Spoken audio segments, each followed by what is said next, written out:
முருகா, வெற்றிவேல் முருகா. என் அன்பு பிள்ளையே, நீ இழந்துவிட்டு தவிக்கும் ஒரு உறவை பற்றிய தகவல் ரகசியத்தை தான் உன்னிடத்தில் பகிர்ந்து கொள்ள உன் அப்பா நான் வந்துள்ளேன். இதை தனிமையில் முழுமையாக கேள் தங்கமே. கண்களை துடை. உன் மனதிற்குள் உள்ள வேதனை உன் அப்பாவுக்கு புரியாமல் இல்லை. இழந்ததை நினைத்து இன்னும் எத்தனை நாட்கள் வருந்தி கொண்டிருக்க போகின்றாய், அழுது கொண்டிருக்க போகின்றாய். வேண்டாம் என்று முடிவெடுத்து நீயாகவே ஒரு நாள் விட்டுவிட்டாய். இப்பொழுது எதற்காக விட்டுவிட்டோம்? இப்படி ஒரு தங்கத்தை, வைரத்தை இழந்து விட்டோமே. இந்த உறவின் மனம் அப்படி வைரம் போல மின்னும். ஆனால் அவருடன் இருக்கும் பொழுது அவரின் அருமை புரியவில்லை.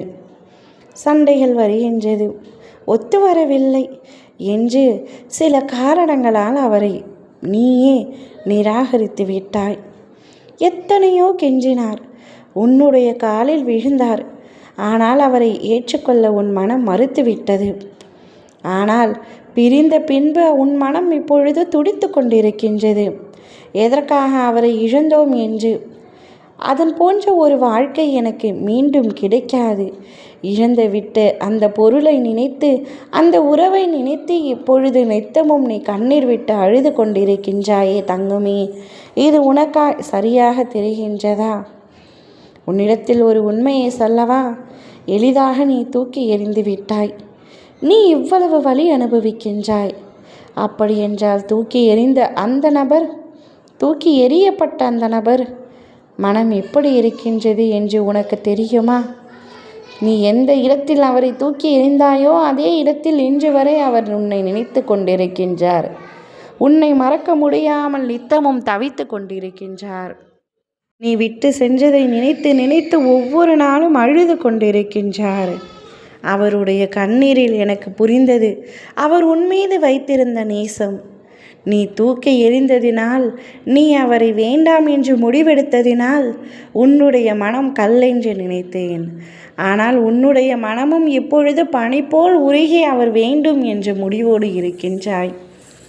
ஆனால் நீ வா என்று சொன்னால் வருவதற்கும், போய் என்று சொன்னால் போவதற்கும் அவர் பொருள் அல்ல, அது உனக்கே தெரியும். ஆனால் இப்பொழுது நீ ஒரு வார்த்தை அழைத்தால் கூட அவர் வந்து விடுவார். அவ்வளவுதான் அவருடைய கோபம். உன் மீது சற்று கோபம் இருக்கின்றது, நீ புறக்கணித்ததினால் தவிர உன் மீது அதிக அளவிற்கு கோபமும் இல்லை. நீ செய்த துரோகத்தை அவர் துரோகமாக நினைக்கவும் இல்லை. ஏதோ ஒரு சந்தர்ப்ப சூழ்நிலை என்னை வேண்டாம் என்று விட்டார் என்று இன்று வரை உன்னை பற்றி பெருமிதமாகவே நினைத்து கொண்டிருக்கின்றார்.